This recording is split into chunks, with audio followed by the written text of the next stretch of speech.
We're going to be talking about 5 basic principles of athletic yoga and how you can apply them to your yoga poses, your training sessions, your race days, and ideally take them off of your mat and into your life as well. So the first principle we're going to be talking about is intention. So I'd like the athletes to come into downward facing dog, and I would encourage you to join them because it's just practicing the poses is going to help you to kind of get the whole principle a little bit more. So in downward facing dog, again, this is a very foundational pose. You're gonna come to it throughout a yoga practice many, many times, and it's a really good opportunity to kind of close your eyes, check in with your intention, and intention meaning why are you practicing yoga? So it might be very easy for you to reply to that in a way that you want to build more flexibility, more core strength. All of those physical benefits are fantastic, but there's a lot of mental benefits to the yoga practice as well. So closing your eyes, focusing on your breathing, and trying to block out distraction, because distraction will certainly come. So with the practice of yoga, just trying to stay very present and reminding yourself of the importance of putting as much energy into completing your practice as you did when you started your practice. So doing the whole sequence through and blocking out all distraction. And closing your eyes will really help you to maintain your focus and really remind yourself of your intention as well. The next principle we're going to be talking about is breathing. And one of the things that I love the most about yoga is the simplicity of it. So you invest a lot of time and money in your sport, but breathing is something that is free, right? But if you really focus on it, it allows you to kind of calm and center your mind and your body. So we're going to be practicing breathing in mountain pose. So in mountain pose, again, still practicing the principle of alignment, growing up tall out of the crown of the head and grounding the feet down into the floor. So with the breathing, you want to feel full diaphragmatic breathing. So you're going to breathe wide and expand your rib cage as you inhale. And as you exhale, you're kind of draw the ribs in and towards each other, and always trying to breathe in and out through your nose. So if it's helpful for you to kind of block out distraction, close your eyes and just breathe in. Feel the top of your inhalation and your full lung capacity, and breathe out. So the practice of athletic yoga connects movement with breathing too. So we're going to start to connect movement with breathing, which very much is a centering practice to do, and just add extension and flexion from our spine. So let's go ahead and interlace the fingers out in front. You're going to press the heels of the hands away from you, bend the knees, and round your spine. So you're feeling as if you're pulling your belly in and flexing your spine. So now as you inhale, you're going to open your palms, stand up tall, and come through wings to expansion where you're looking up and broadening the chest and stretching out through the front of the body. So this is your inhalation as you extend your spine, and then your exhalation again as you flex and round your spine. So let's continue to move through that. And again, just notice your breathing, inhaling as you extend and exhaling as you flex. And so that will carry through to all of your other poses as well. Let's do that one more time. Inhale and open.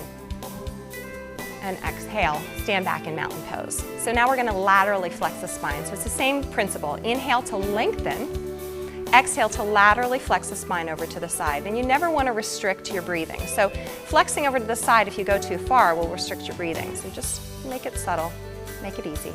Inhale, lift back up, release that hand to the side. Let's do that one more time. So inhale up with the other hand, exhale laterally flexing through the spine, and inhale, come all the way back up, and exhale down. So yoga has the reputation to reduce stress, and the reason for that is it just allows you to be less reactive.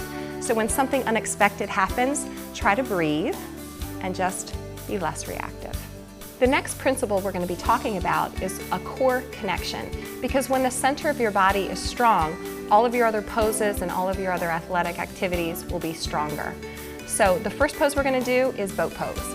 So this is a balance pose too, but it's a core strength pose. So you guys can go ahead and shift your weight back and catch your balance in boat pose. So maintain that boat pose. And what you want to think about doing is drawing the center of your body, the bottom of your rib cage, and the top of your hip bone kind of towards each other, so you feel very strong at your center.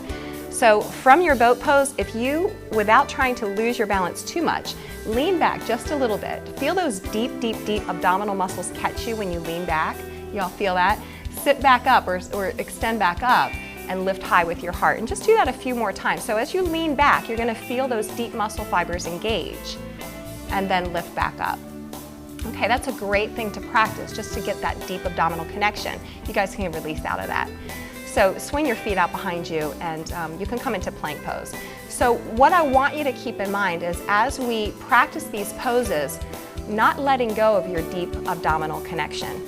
So Katie's gonna demonstrate forearm plank and Judah and Mike are gonna do full on plank with straight arms. And again, you're still practicing the principle of aligning the joints.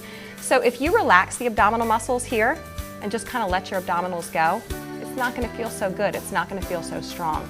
But if you pull your belly in and up and engage the muscles around the center of your body, everything feels stronger.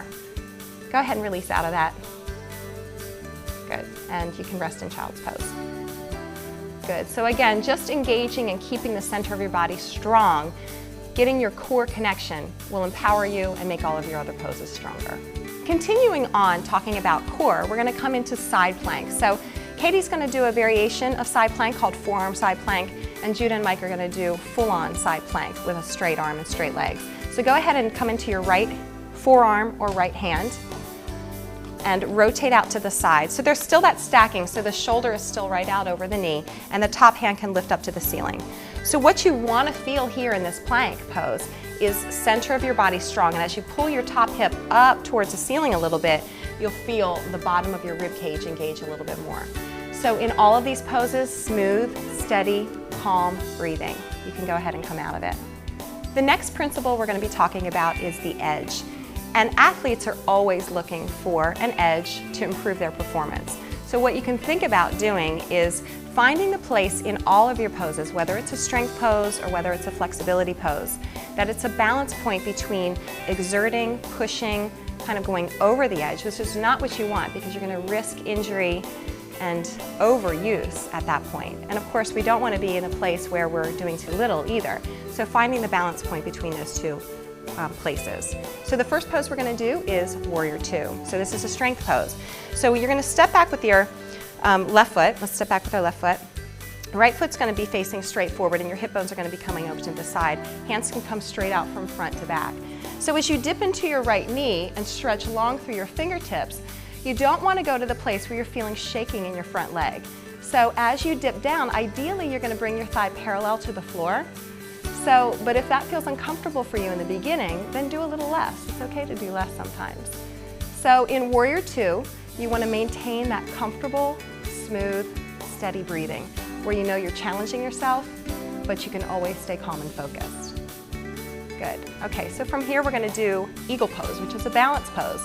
And balance poses are very challenging if you're not used to practicing them. So you can spin your back heel up, catching your balance. So maintain that principle of core connection first.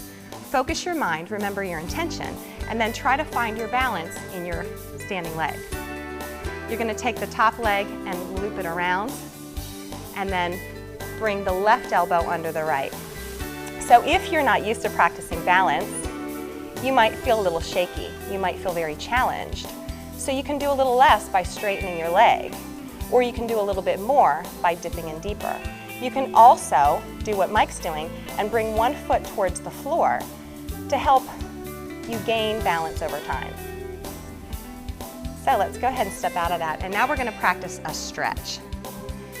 So finding the edge in strength poses is a good thing, but also in your flexibility poses. So in this pyramid stretch, you can bend your front knee just a little bit, especially if your hamstrings are tight, and then you're going to hinge forward, leading with your chest, coming all the way down. If you're very flexible, you can have your hands on the floor, like Katie's going to demonstrate. Otherwise, you can have your hands on your shins. Now, immediately, you might notice you're very challenged. And I know this stretching is a challenge for you. You're probably not used to doing it as often as you're used to doing other activities. But you want to just relax your breathing. You can also relax your neck. And if you feel like the muscle is quivering and shaking a lot, then back off of a little, bend your knee a little. Do something so that you feel calm, comfortable, and very relaxed in your pose. So that's about finding the edge, again, the balance point between challenging yourself too much and challenging yourself too little.